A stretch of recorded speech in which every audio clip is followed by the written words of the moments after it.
Lijepi pozdrav poštovane dame i gospodo, cijenjene kolegice i kolege. U stručnom dijelu što se tiče pumpi ćemo danas pričati malo detaljnije kako pumpe utječu na energetsku efikasnost sukladno trenutnim direktivama koje su na snazi, između ostalog i NZ odredba. Današnji gost, predavač je gospodin Miroslav Lugarić, inženjer strojarstva koji je zaposlen u tvrtci Vilo. Ja sam vam predavač domaćin Tihomir Engel, diplomirani inženjer strojarstva. Kolega Lugariću, recite par riječi o sebi. Izvolite. Pa evo, pozdravljam i ovim putem dakle i tebe i publiku koja će, nadam se, naučiti interesantnih stvari i primjera iz prakse vezano uz moderne današnje pumpe. Ja sam voditelj prodaje u segmentu building servisa u Vilo Hrvatska d.o.o. i bavimo se dakle pumpama prije svega. Izvolite, recite nam par riječi o uređajima. Što zapravo pumpa predstavlja u sustavima, u zgradarstvu i u industriji, u sustavima grijanja, hlađenja, tehnološke vode, distribucije medija i tako?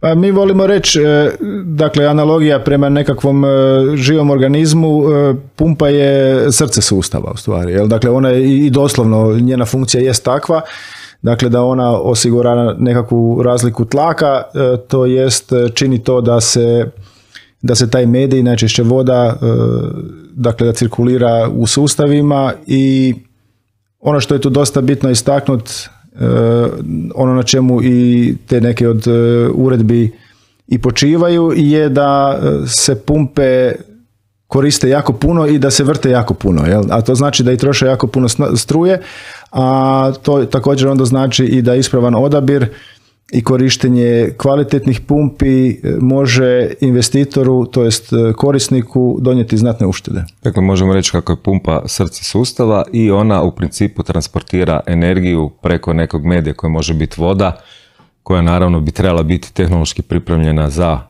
praktični sustav ili neki drugi medij, otopina vode ili glikola ili recimo vrelo ulje ili slične stvari. Pa, tako je, da. Najčešće je to voda u sustavima grijanja hlađenja, ok, u hlađenju, dakle i u nekim primjenama kada temperature idu ispod nule, koristi se glikoli,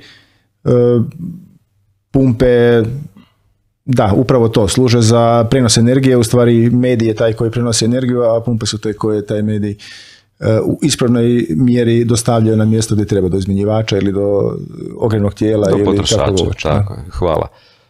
Što se tiče samih pumpi, znači već smo natuknuli da one troše relativno mnogo energije, svi smo postali osjetljivi na povećanu potrošnju energije i težimo smanjenju potrošnje energije, da li je to električna energija ili nekakva druga energija, a znamo da u pumpama su pokretači elektromotori, dakle koristi se uglavnom električna energija koja se proizvodi iz raznih izvora, težimo da to što više budu obnovljivi izvori energije.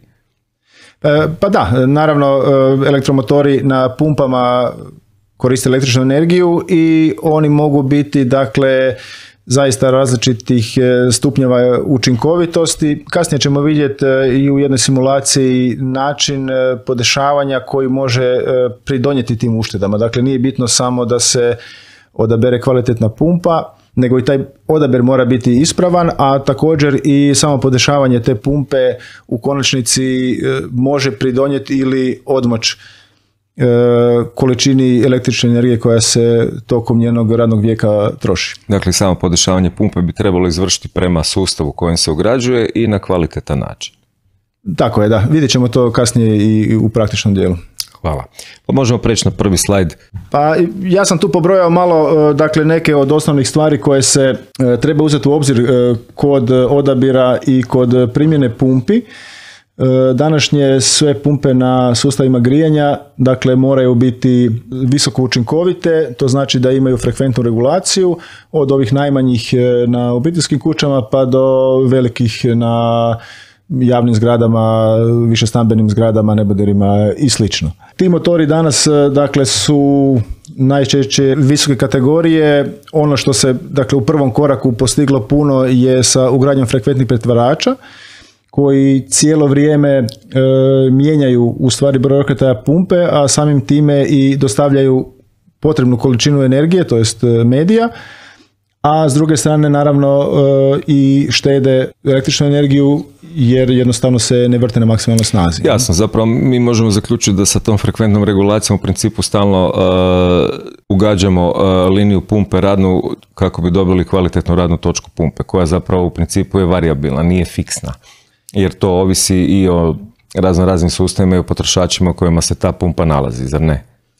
Tako je, da. Današnji sustavi su, dakle svaka energetska obnova danas podrazumijeva i postavljanje dinamičkih ventila koji su u principu u stalnoj promjeni protoka i naravno onda u jednoj višestambenoj zgradi imamo možda 100 ventila koji su u svakom času drugačije praktički podešeni. To znači da je onda i protok u svakom času drugačiji i to znači da je u stvari onda funkcija pumpe je u svakom času po drugoj radnoj točki. Da, možemo reći da ona u principu kontinuirano mijenja svoje pozicije opterećenja. Da, vidjet ćemo to kasnije na konkretnom primjeru i na osnovu toga isto tako kolike uštede mogu biti u tome. Jasno. Tu smo na ovom slajdu vidimo i ovaj jedan kolač koji je zanimljiv možda prokomentirati, gdje u principu vidimo crveni dio kolača je nekakvih 85% u principu troškova odlazi na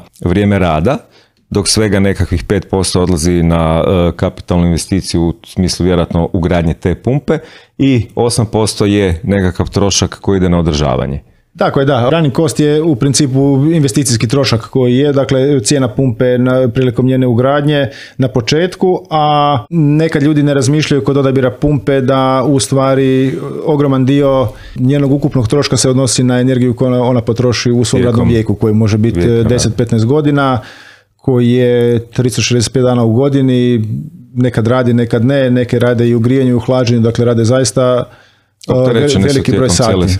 Cijele godine, ne? Da. Dobro, tu bi znači mogli preporučiti u principu da prilikom izbora pumpe nije bitno samo njezina cijena koštanja, nego je i bitno energetski razred i radna točka koju treba postići, pa onda na taj način bi se zapravo trebalo uspoređivati pumpa i pumpa kad se odlučuje koja će se implementirati u sustav. Da, treba imati definitivno u vidu kod energetskih obnova zgrada, dakle naravno jedan od segmenata je zamjena ovojnice zgrade, jel? To znači da ugradnjom izolacije na fasadama i kvalitetnijom stolarijom će se, dakle, ukupna potreba energetska na zgradi znatno smanjiti i potpuno je nelogično da prilikom takve renovacije vi stavite pumpu istih karakteristika kakva je bila i ona stara, jer ova nova će vjerovatno trebati znatno manje, plus toga i sa ventilima koje smo spomenuli prije, ta cijela stvar se dinamizira i u svakom času je taj potreban protok u stvari različit. I ako se to ne prati i ako se krivo odabere pumpa, u stvari se ne postiže dovoljno, a stvar je u tome da neučinkovita pumpa, mislim, čim se krivo odabere, ona je praktički nedovoljno učinkovita. Jel? A samim time ona je ili preopterećena ili jednostavno troši više nego što bi trebala, a to su stvari koje se nekad možda osjete ili čuju kroz buku koje one mogu proizvoditi, eventualno, što naravno nije do pumpe nego do lošeg odabira. A isto tako ta neučinkovitost se može vidjeti jedino na računu za struju na kraju, a pitanje je koliko to netko može otpratiti kasnije. Jasno. Ja sam stavio ovdje jedan slajd, recimo, kasnije ću se osvrnuti, dakle mi imamo jedan software koji se zove VeloSelect, možemo napraviti kasnije možda i kratki prikaz odabira same pumpe, a imamo i neke druge alate koji su, dakle, bazirani na to da se rade elaborati LCC, dakle Life Cycle Costs, gdje se upravo uzimaju u obzir ti parametre koje smo sad rekli, dakle i cijena nove pumpe, dakle investicijski trošak zamjene i njeni eksploatacijski troškovi kroz radni vijek, odnosu na broj radnih sati, odnosno to što pumpa radi. Na osnovu toga se, dakle, definira nekakav period isplativosti i to vrlo često kod pumpi može biti u okviru 2-3 godine, recimo, nekad 5, zavisi od sustava i ovisi od sustava i od stanja same pumpe, kakva je u principu situacija na licu mjesta. Tako je, da. i od vrste koja se odabere i kod podešavanja i svega ostaloga što je s tim u vezi. Ja sam ovdje izvadio par modela koje se koriste, ovo je malo veća pumpa Stratos Giga koja služi na većim objektima i koja, evo, kao što tu piše, već danas ima motore IE5 klase, to je dakle motor koji ima permanentni magnet na rotoru, kao i kod malih pumpi. Dakle, jedan od elemenata uštede u principu kad na rotoru zamijenite namotaj sa permanentnim magnetom, automatski ste uštedjeli na onome gubitku koji na rotoru sa zavojnicom imate. Dakle, jasno, već je tu neki postotak u tome. Ovdje je jedan primjer konkretan. Dakle, uzeli smo naš model koji i dan danas se proizvodi za neke primjene, međutim, dakle, model koji je nekad bio, zvao se IL. Uzeli smo jednu relativno prosječnu veličinu pumpe, dakle DM40 od 5,5 kW. Ispričavam se što vam upadam riječi, tu možemo vidjeti zapravo kako je ta pumpa izgledala prije, ova lijeva slika. Tako je, i da. Kako izgleda danas, znači ona je u principu oplemenjena osim sa drugom vrstom elektromotora i sa jednim frekventnim regulatorom broja okretaja. Da, pumpe su napravile veliki iskorak u zadnjih 20 godina. Dakle, bio je još jedan međukorak ovdje, to je pumpa ILE, gdje ovo E označava isto elektronsko upravljanje, dakle frekventnu regulaciju. I tu već vidimo, dakle, sa pumpe bez frekventne na frekventnu regulaciju se štedi nekakvih 30% energije koje ta pumpa troši, a sa prelaskom recimo na Stratos Giga koja ima i frekventnu regulaciju i mogućnost praćenja promjene tlaka, mogućnost priključivanja na CNUS, na upravljanje, dakle može davati signale, može primati vanjski upravljački signal, dakle dodatne neke stvari za uklapanje u današnje moderne sustave, može se uštediti opet još dodatnih čak i do 35%.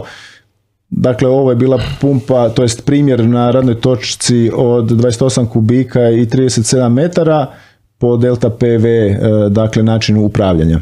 Dakle, taj delta PV znači da je variabilni delta P. Da, dakle promjena tlaka, to jest upravo onaj rad koji ona stvara. Pumpa služi tome da i tu je dobro napomenuti da u ovoj usporedbi je ista radna točka rađena za sve tri pumpe, kako bi se to moglo zaista lijepo usporediti, ne? Da bi se to zorno vidjelo, to je dakle praktički za isti sustav u tri modela pumpe kroz vrijeme kako su one nastajale. I tu sad, eto, spomenuli smo nekakvih do 12.000 kWh godišnje koje se mogu uštedjeti, što je, dakle, eto, financijski iznimno velika brojka. Je, obzirom kako se tu radi, u principu, sad ću ja se malo možda nezgrapno izraziti, samo za 3 obiteljske kuće. Dakle, za 3 obiteljske kuće moguće u periodu od 15 godina uštediti 25.000 eura. U stvari, podatak je malo drugačiji, to je brojka uštede energije koje bi potrošile 3 kuće. Ova pumpa je nešto veća od potrebe za 3 obiteljske kuće. Dakle, to je za nekakav zorni prikaz. Takva pumpa bi vjerovatno bila na nekoj više stambenoj zgradi ili tako neće. Jasno. Ali svejedno ušteda od 25.000 eura nije zanemariva. Pa da, to je znatno više od njene nabavne vrijednosti. Tako. Višestruko više. Znači taj višak sredstava se može prenamijeniti za nešto drugo? Pa u svakom slučaju, naravno, ekologija u toj priči, koliko manje se struje potroši, troši električne energije, manje CO2, otisak i tako dalje. A s druge strane, s obzirom da mi pričamo u kontekstu nekakve energetske učinkovitosti, to se može uložiti u nekakvu drugu investiciju, u saniranje ovojnica zgrade, u promjenu stolarije ili u promjene sustav izvora energije i tako dalje. Bez daljnjega, da. Ušteda je ušteda i uštede nisu male. Na sljedećem slajdu smo, dakle, sad kad smo spomenuli obiteljske kuće, smo stavili jednu malenu, dakle, cirkulacijsku pumpu koja isto tako, ljudi to ne uzimaju ozbiljno, ali ta pumpa se isto tako vrti i stare pumpe su bile one trobrzinske ili kako već, vrtile se uvijek u istom režimu i one bi trošile zaista ozbiljnu količinu električne energije tokom godine. Današnje frekventno regulirane male cirkulacijske pumpe, dakle, troše u vatima, dakle ona kad radi na minimumu ona troši nekakva 3 vata, jel? Dakle to je manje od televizora u stand-byu, jel? Dakle, i fotokopirnog uređaja. Definitivno. Tako da na pumpama se da puno uštedjeti. Sljedeći model koji sam tu stavio je, dakle, naš najnoviji model što se tiče pumpi u cirkulaciji. Zove se Stratos Maxo. Pumpa je trenutačno definitivno korak ispred, tako reći, svega ostaloga što na tržištu ima. To možemo reći da je svojevrsni trendsetter, odnosno pokazivač kud bi to trebalo ići. Jel? Bilo je od uvijek, firma postoji 140 godina i uvijek tokom vremena je Vilo bio taj koji definira trendove. Jel? Dakle, ne znam, čisto kao informacija, recimo patent za prvu cirkulacijsku pumpu na svijetu je potpisuje Vilo. Da. To znači da u principu ne samo što radite dobre proizvode, nego težite i inovatorstvu. Pretpostavljam da se dosta ulaže u razvoj i istraživanje. Da, mislim da je bio podatak da je ova pumpa Stratos Maxo da je utrošeno nekakvih 1 milijun radnih sati da bi se kompletno razvio novi model zajedno sa testiranjima i ispitivanjima svih tih segmenata. Jel vidimo da je i sam taj energetski indeks manji od 0,18? Da, taj indeks je broj koji kaže koliko je u odnosu na tu referentnu pumpu, dakle ta pumpa učinkovitija. Dakle, što taj broj manji, to je njena učinkovitost veća. I u odnosu recimo na prethodni model Stratos koji je isto tako visoko učinkovit, tu se napravilo još nekoliko iskoraka koji su jedinstveni, recimo tako. Jel? Dakle, to je prva pumpa koja će se ugasiti kada nema potrebe za protokom. Jel? Dakle, sve ostale pumpe frekventno regulirane odu u nekakav minimum i onda se tu vrte, onda je tu pitanje šta se događa ipak s tim minimalnim protokom, je li on udara uz otvoreni ventil ili ima nekog pregrijavanja i troše naravno nekakvu energiju, ne veliku, ali opet nabere se. Jel? Dakle, to je pumpa koja će se u tom času zaustaviti i svakih nekoliko minuta pipat, recimo tako, zavrtit se i vidjeti da li se šta promijenilo u sustavu, da li ima potrebe za radom. Ima dosta, recimo, načina primjene koji, eto tako, za projektante mogu biti interesantni. Recimo, pumpa može biti vođena po delta T, jel? Dakle, po razlici temperatura polaza i povrata i ako stavite osjetnik, dakle, na povratu, ona će prepoznat kolika je ta razlika i ako se definira točan delta T, ona će se vrtiti upravo toliko koliko je sustav projektiran. Jel? Da, vidim da ima i termičku dezinfekciju.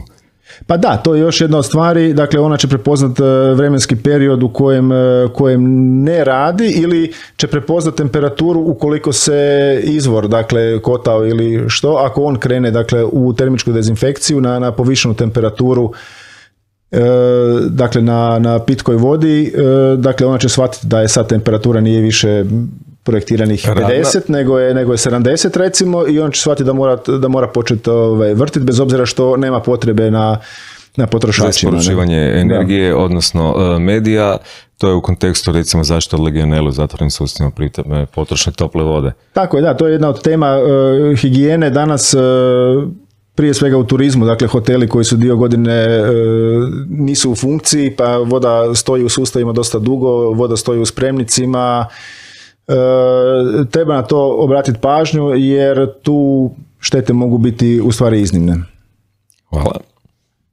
Mogli bi o tome pričati, mislim, samo o tom modelu. Mi radimo inače kompletne seminare, ako bilo koga kad interesira, ja ću rado se odazvati i napraviti neku prezentaciju ili preko ovih modernih danas platformi ili u direktnom obilasku sa projektantima objasniti što radi recimo neke od tih funkcija, taj Q-limit. Evo na primjer, Q-limit, Q-max, zanimljivo.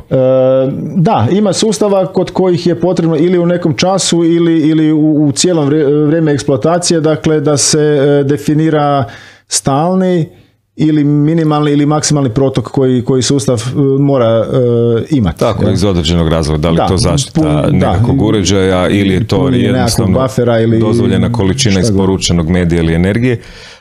Ugrađen je i, ajmo reći tako, mjerač utroška toplinske energije ili popularno zvano kalorimetar, što je jako zgodno za nekakve analize. Da, na pumpi se može očitati veliki broj parametara, dakle i trenutna njena potrošnja i trenutačni protok i ukupna potrošnja u nekom periodu, bilježenje svih eventualnih grešaka ili alarma koje je imala. I također, dakle, ona, naravno, ta brojka se ne može koristiti kao službeni mjerač potrošnje, ali može biti kao referentni, to jest za internu analizu, za interne potrebe, indikator. Da, bez, dakle, vanjskih uređaja koji se danas koriste. To sve je vidljivo na displeju. Samo na displeju, da, osvjetljen. Pretpostavljam da je to organizirano relativno user friendly, vidim da ima jedan gumb koji se vjerojatno pritisne i okreće i šeta se kroz menije na taj način. Svi meniji su na hrvatskom, da, postoji samo praktički jedan gumb, upravo to, kojim se vrši i podešavanje i pripreme. Mislim, pumpa je recimo zgodna i zbog toga što običnom instalateru ona je namještena, dakle, na nekakvu standardnu tvorničku postavku. Dakle, s jedne strane može ju se smontirati, priključiti, stisnuti gumb i ona će raditi upravo ono što treba, a ako ima dodatnih zahtjeva, to se sve preko tog displeja može pristupiti, promijeniti, može se definirati da li radi u grijanju, u hlađenju. Dakle, jedna od funkcija je da automatski prebacuje između grijanja i hlađenja, što je isto malo koja pumpa može. Na osnovu, dakle, temperature medija ona shvaća da je... sama, da. Kao nekakva pametna pumpa, jel? Pa mi to zovemo, mi tako i pozicioniramo kao prva smart pumpa, u stvari, jer zaista ima toliko funkcija koje do danas nisu bile slučaj. Prisutne, a pokazalo se vjerojatno iz same prakse i iskustva i povratnih informacija sa samih terena, odnosno gradilišta, da bi te informacije bilo jako dobro imati. Ako ništa lokalno na displeju, ako već ne postoji nekakva komunikacija. Mislim, njoj se može pristupiti isto tako mobitelom, postoji software, aplikacija s kojom se može i registrirati ju i pratiti je u radu, naravno može se priključiti na bilo koji sustav upravljanja zgradom, dakle svi ti podaci mogu biti prenešeni na nekakav centralni sustav, mogu biti analizirani, praćeni i opet se podešavati u odnosu na to kako se stvarni sustav ponaša. Jasno. Pretpostavljam da ima i self-learning mode, znači da sama uči i da se prilagođava sustavu. Pa ona je, dakle, kompletno bazirana u stvari na tome. Jel? Dakle, ona će, jedna od stvari, malo ćemo se kasnije, ako bude vremena, posvetili tim odabirima delta PV, delta PC, šta to točno znači. A ova pumpa je posebna i po tome što ako se i odabere, dakle, praćenje po promjenjivom delta P-u, delta P variabilni, ona ne samo da će ići po toj liniji, nego će i dalje propitivati stvarno stanje sustava i pomicati još malo u odnosu na tu liniju gore ili dolje u odnosu na potrebu, što naravno onda opet stvara dodatnu uštedu. Hvala. Mi sad govorimo tu o nekakvim podacima, o nekakvim parametrima pumpi, a s obzirom da je naš krug polaznik u stvari prilično šarolik, od ljudi koji imaju jako puno iskustva pa do studenata i ljudi koji se tek susreću sa tematikom pumpi, pa bih rekao nekoliko stvari o osnovama pumpne tehnike i načinu odabira ispravne pumpe, njene radne točke i ostaloga. Osnova svega u stvari je nekakav QH dijagram koji... Gdje Q znači zapravo protok, može biti u metrima kubičnim na sat ili u litrama u sekundi, znači bitna dimenzija je vremena. A na ordinati vidimo H, odnosno visinu dobave te pumpe koja može biti sad izražena u metrima, vi mi ispravite ako nešto pogriješim, kilopaskalima, milibarima ili u nekim drugim jedinicama. Da, dakle to je u principu, jednu stvar bi ja tu istakao koja stvarno se stalno iz početka ponavlja, malo je zbunjujući taj odabir terminologije jednostavno. Dakle, visina dizanja H je definirana, u stvari je to razlika tlaka koju ta pumpa stvara, to jest savladavanje svih otpora sustava da bi se taj medij dostavio do zadnje točke u sustavu. Sad, malo je trapavo u stvari što se to nazvalo visina dizanja, pa još u metrima, i onda dio ljudi koji nije dovoljno u tematici to sagledava kao nekakvu geodetsku visinu. Jel? Jer tu je naravno instalacija kad se gradi, odnosno sustav, onda imamo i horizontalne linije i vertikalne linije. A i horizontalne linije pridonose visini dizanja u metrima zapravo, ali ne u smislu geodetske visine, nego u metrima dobavnog stupca. To je možda bilo dobro reći, ne želim sad stvarati neku novu terminologiju, ali visina dobavnog stupca. Da, u stvari bi trebalo biti jednostavno razlika tlaka. Dakle, odnosno bilo bi najjednostavnije i izražavati to u kilopaskalima i gotovo, recimo. Tako, jer to je zapravo otpor koji treba svladati pumpa da bi se taj medij koji je nosioc energije dobavio do krajnjeg potrošača. Tako je, a otpori su, dakle, hrapavost cjevovoda, dakle, otpor medija o stjenku cijevi. Tako je, linijski otpor. Otpori ventila, zapornih ventila. To su lokalni otpori kao što su koljena armature. Tako je, da, na izmjenjivačima, recimo, ili šta god što stvara bilo kakav tako otpor. Tako je, sam taj periferni vodine. Element koji predaje energiju dalje, recimo grije ili hladi prostor, isto ima nekakav svoj otpor strujanju. I to sve taj medij mora savladati, dakle to mora proizvesti pumpa. Jel? Sad, dakle, tipična greška kod ljudi, kaže imam kuću od 8 metara, treba mi pumpa za 8 metara. Jel? Mislim, sustav u kojem mi govorimo je zatvoreni sustav, dakle to je cirkulacijski sustav u kojem geodetska visina u stvari nema nikakvog utjecaja jer je sustav zatvoren jednostavno. Jel? Dakle, koliko treba na jednom mjestu da se taj medij podigne na neku visinu, toliko na drugoj strani taj medij sam ide prema dole i to se u stvari izjednačava i anulira, da. Tako da je, evo, sad smo nadam se to objasnili ovima koji to se prvi put s time susreću. Vidjet ćemo, ako dobijemo koje pitanje, onda ćemo podrobnije objasniti. Vrlo rado. Biće na kraju i moji podaci, pa ćemo se rado odazvati u bilo kojem smislu. Sad, dakle, kod te krivulje koju zovemo QH, dakle, naravno, na nju utječu, kao što ovdje stoji, mehanička pogonska snaga, dakle, snaga motora i njeni gubici, stupanj učinkovitosti pumpe, koji naravno podrazumijeva stupanj učinkovitosti motora i hidraulički učin samog aktivnog dijela, dakle, rotora pumpe.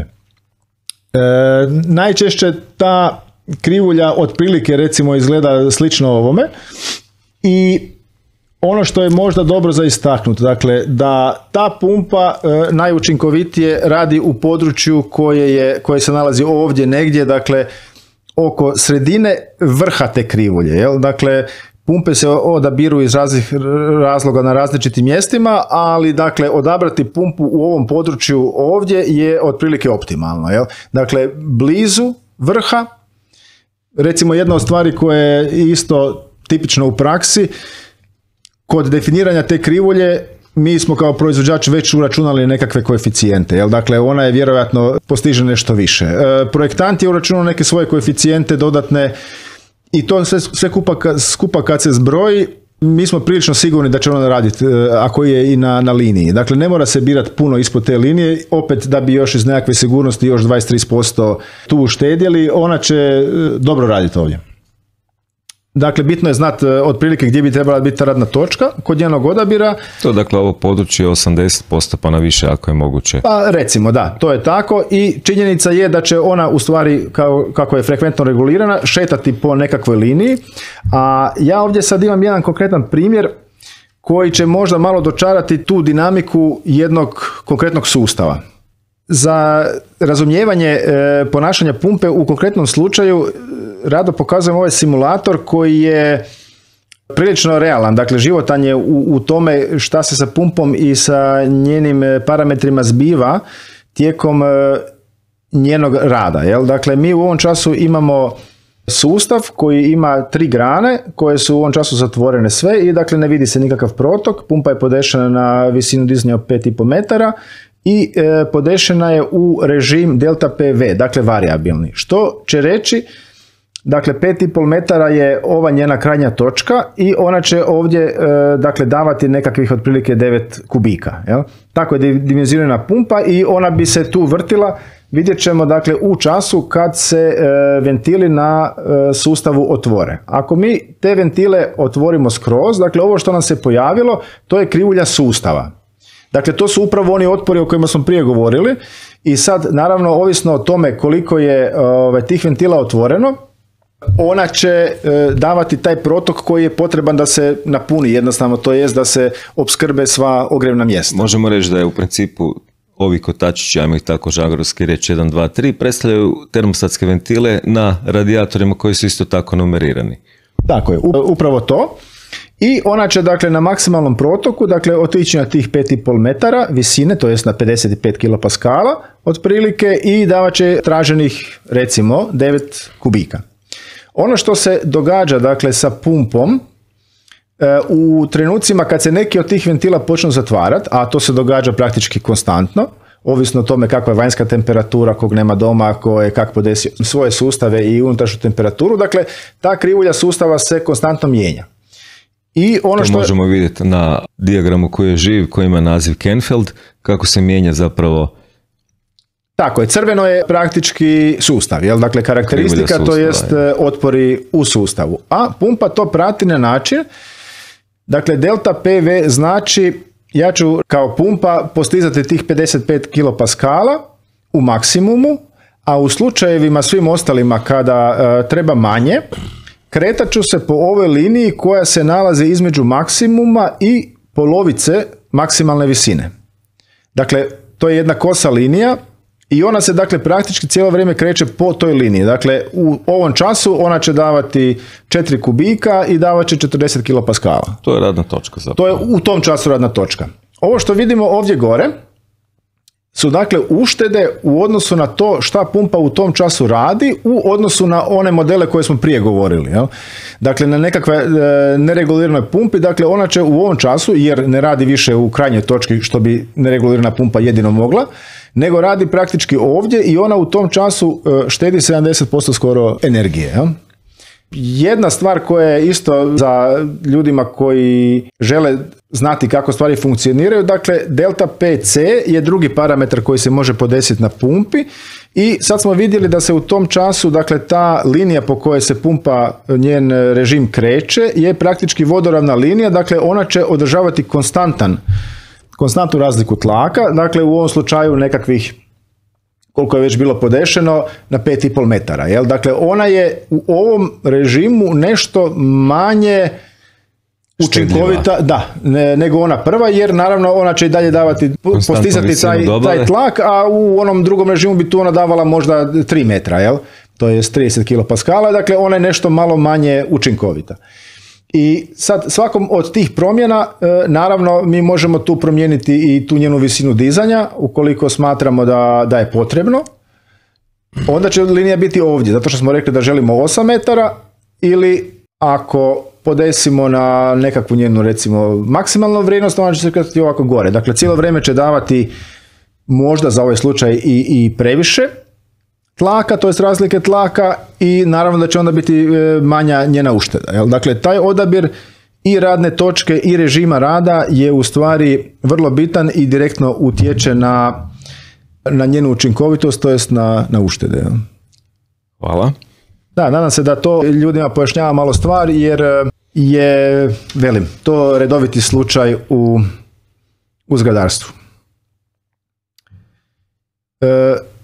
Da idemo polako prema kraju, ja sam samo još konkretno izvadio nekakve podatke iz dakle našeg softvera za odabir. Možda je prilika da i pokažem ukratko kako se do njega pristupa. Dakle, na stranici Vilo.hr postoji pod segmentom servis i tehnička podrška, postoji odjeljak Vilo Select 4, koji kada se odabere, dakle Select 4 software se može startati ili online, ili se može napraviti kao desktop verzija da se ima kada lokalno se nema pristupa mreži, ili ako je signal slabiji ili nešto. U tom softveru, dakle, kod samog ulaska se može odabrati, dakle jedino što je potrebno praktički u online verziji je odabrati zemlju, zbog toga što je dio asortimana ili cijene su prilagođene lokalno. Ovdje se traži login koji nije nužan, praktičan je ljudima koji to češće koriste, jer su onda sve baze projekata spremljene i čovjek ih može pozvati s vremenom kada ih treba, ili može jednostavno odabrati samo zemlju na kojoj se odnosi odabir i onda može pristupiti u sam softver. Naravno, treba se znati u principu, dakle kod cirkulacijskih pumpi samo ta dva osnovna parametra Q i H, i onda naravno eventualno model o kojeg želimo odabrati. Dakle, tu su kompletne baze i za grijanje, i za vodoopskrbu, i za odvodnju, svi ostali modeli koje mi koristimo. Dakle, kad smo odabrali model pumpe za koji smatramo da će nam biti odgovarajući, unosi se ovi osnovni parametri o kojima smo do sad govorili, dakle proračunati protok i ta visina dobave koju je sustav nam rekao da treba, dakle kompletan otpori koji jesu, to se može ovdje podesiti, dakle u metrima, u kilopaskalima. Znači može se promijeniti jedinica, ali? Da, može se promijeniti jedinicama. A recite mi, kolega Lugarić, tko je u principu zadužen za definiranje protoka i visine dobave kako bi vi mogli imati kvalitetne podatke i napraviti kvalitetan izbor pumpe? Pa nama često bude slučaj da se neko obrati i da treba nekakvu pumpu, ne znam točno baš kakvu, za neku primjenu zna otprilike, ali traži da mu mi damo pumpu. Ono što mi praktički svaki puta ukazujemo, dakle odabir radne točke, dakle karakteristike sustava treba raditi projektant. Osoba koja je razvijela taj cijeli projekt, koja zna šta se u njemu sve nalazi, koja će proračunati, koja će na kraju krajeva trošiti svoje vrijeme i naplatiti svoj trud, treba definirati radne parametre. Dakle, projektant može odabrati pumpu sam, možemo mi, to je sad manje važno. Projektant je u principu strojarski projektant, ali ovlašteni. To je najčešće projektant strojarstva. Dobro, u ovom softveru dakle, su obuhvaćene i pumpe vodoopskrbe za prljavu otpadnu vodu i za procesne primjene i sve ostalo. Dakle, znaju to biti, naravno, ako se radi o nekakvoj odvodnji najčešće, to znaju biti i inženjeri građevine koji se bave. Znači, u principu ovlašteni projektant koji tako, koji zna šta radi. Razumije sustav i poznati su mu algoritmi proračuna. Ovdje se eventualno može odabrati dakle, varijanta sa ono što smo spominjali prije, dakle nekakve glikole sa postocima koji jesu i temperaturama i redom. I nakon toga se dakle radi odabir, sustav će izvrtiti, odabrati sve one modele koji mogu zadovoljavati, dakle i po DN-u i po nekim drugim karakteristikama tu pumpu. Mi ćemo naravno, ovisno o tome kakav nam je priključak, odabrati da li je to pumpa, ako je manja pumpa, da li je navojna, da li je prirubnička. Tu će se vidjeti ukupna cijena, dakle veleprodajna cijena praktički te pumpe, u ovom času to je u eurima, to se može isto podesiti ovdje gore. Tu se može pogledati dakle i njen opis, troškovničke stavke, plan priključaka za elektrošemu, može se vidjeti izgled samog proizvoda. Ima puno informacija, kompletni manual se može i direktno odavde u PDF-u izvaditi. Obimno je. Također se može i dodatna oprema koja eventualno treba uz pumpu, doduše kod ovakve pumpe te opreme je relativno malo, ali uglavnom kada se pumpa odabere, ona se stavlja u bazu tog projekta i može se ići u daljnji odabir. Ja? Recite mi, kad smo sad tu pričali o izboru medija, koliko je bitna kvaliteta tog medija? Recimo konkretno sad smo pričali o sustavu u zgradarstvu, dakle recimo grijanje i hlađenje. Koliko je bitna kvaliteta medija, odnosno pripreme tog medija? To može biti obična voda, može biti nekakva mješavina vode i glikola u slučaju smrzavanja ili nekakva druga. Ta tema, ta problematika zaslužuje u stvari jedan cijeli seminar, ja bih rekao. Dakle, čest je slučaj, na primjer, kod energetske obnove zgrada vi ćete promijeniti, što smo rekli prije, ovornicu, prozore, eventualno pumpu, ventile. Međutim, vam sustav, cjevovod najčešće ostane stari. Dakle, on je 50 godina unutra, on je pun nečistoća i hrđe i kamenca, vjerojatno. Kamenca, kamenca zbog toga, dakle, u sustavima grijanja što majstori najčešće nadopunjavaju sustav direktno sa slavine, a niko ne vodi brigu, dakle, o omekšavanju vode. A to je najzgodnije napuniti iz špine. Pa to ima cijev, pol cola, prišteka, i za čas je riješio svoj problem. Da. Vrati se skavi, sustav pun. I onda je poslije pumpa kriva što je stala jer je se začepila od kamenca, od hrđe i sve. Mi inače imamo i sustave koji su za pročišćavanje, koji se priključuju na cjevovode za veće objekte, ima i za manje, ali smislenije na većim objektima, gdje se konstantno uzima, to jest dio vode se provlači kroz sustav koji onda radi i otplinjavanje. Dakle, kontinuirano. Da, i magneti, izdvajam magnetne čestice i mulj, nečistoće, sve se talože, to se može ispirati redovno i to je praktična stvar kod ljudi koji žele dugotrajno imati kvalitetan sustav. Ali možemo zaključiti da je dobra priprema medija vrlo bitna, ne samo za pumpu, nego za kompletan sustav. Vrlo je bitna i predložio bi projektantima da se s time malo pozabave, ako bude nekakva prilika ili ako imate to kao temu, mislim da u svakom slučaju ćemo je podržati. Hvala. jer i nama puno truda i muke štedi cijele priče. Naravno, produljuje i vijek trajanja same opreme i sustava, a i energetski gledano je vrlo efikasno, jer se sa taloženjem kamenca smanjuje presjek cjevovoda, što znači diže radnu točku sustava, a kad se digne radna točka sustava, vidjeli smo iz ove kratke prezentacije da se povećava trošak energije zapravo. Sve, to smo naučili direktno. I kroz NZEB i kroz sve ostalo danas, da je svaki od tih segmenata vrlo bitan i da je svaki od tih dijelova u stvari samo jedna mala kockica u toj slagalici koja u konačnici može dovesti do cijelog rezultata. Cijelog sustava je ukupan umnožak svih iskoristivosti svih loših elemenata. Znači na kraju ako množimo sve sa 0,9 dobit ćemo puno manje od 0,9. Ako imamo samo 3 elementa, ali? To je matematika i to je potpuno jasno. Pa da polako prevodimo u cijelu tematiku prema kraju, dakle sad smo shvatili otprilike kako se odabire pumpa, vidjeli smo malo software na način na koji on funkcionira, naravno ima tu puno detalja, rado ćemo ih prezentirati zainteresiranima. Ovdje sam izvadio dakle opet jedan primjer, vrlo konkretan. Dakle, sa pumpama, sa jednom radnom točkom, praktički, dakle, u ovom slučaju 22 kubika i visinom dizanja od 5,5 metara. Dakle, ovo je stara pumpa koja više nije u upotrebi, ali to jest u upotrebi još, nažalost, poprilično, ali nije više u prodaji, nije u proizvodnji. Dakle, to je model Top S, kojeg se, dakle, još u mnogim zgradama koristi, ali... To bi IE indeks bio 2 ili manje? Da, 1 ili 2, da. Njena matematika kaže, ukoliko se koristi 6000 sati godišnje, dakle u punom režimu, dakle ona će potrošiti 3300 kuna otprilike u godini dana.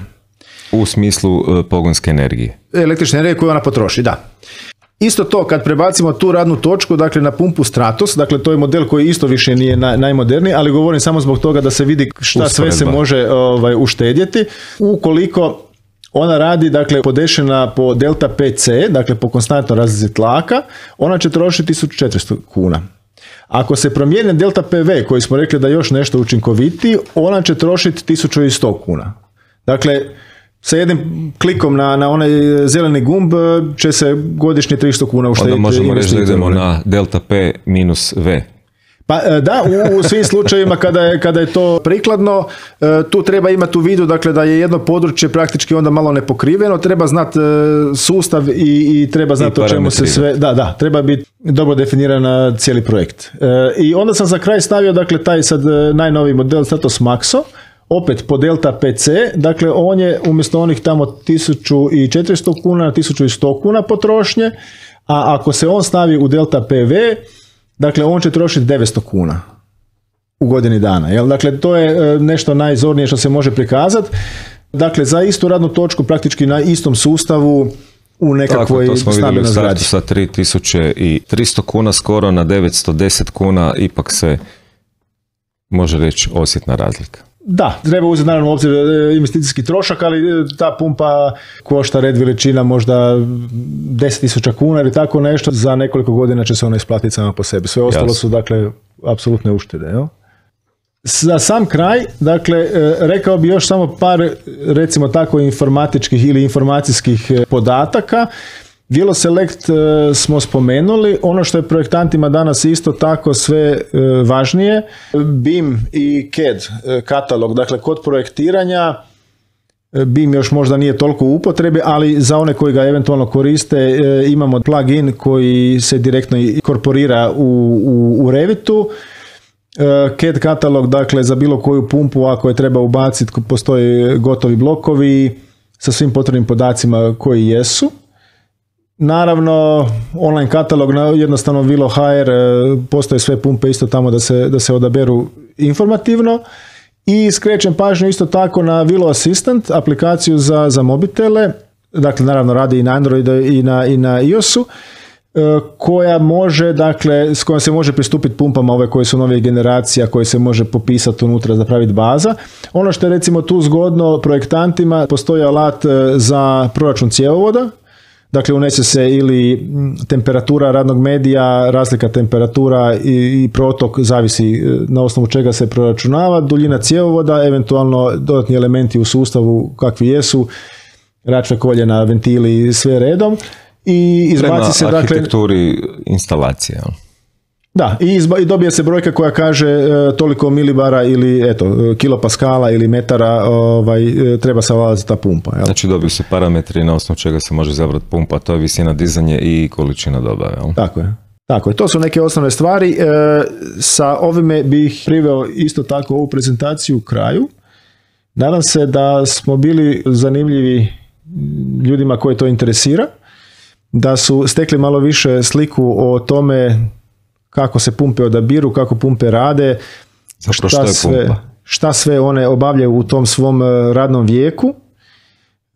Ja ću ponoviti još jedanput, biti sretan ako se bilo ko od polaznika meni javi osobno, dostavit ćemo podatke, bit će na raspolaganju na platformi, bilo mailom, telefonom, bilo kako, možemo organizirati prezentacije za uži krug polaznika ili 1 na 1 za neke specifične stvari, možemo napraviti odabire na projektima kad kome treba, možemo pojasniti neke stvari koje možda nismo stigli danas jer ipak je i vrijeme ograničeno, a tema je bezbroj. I u svakom slučaju se zahvaljujem vama na pozivu, na prilici da isprezentiram Vilo proizvode i nadam se da ćemo udovoljiti svim zahtjevima. Da. Što reći, kolega Lugarić, zahvaljujem. Poštovane gledateljice, gledatelji, cijenjene kolegice i kolege, lijepi pozdrav. Hvala, doviđenja. Doviđenja.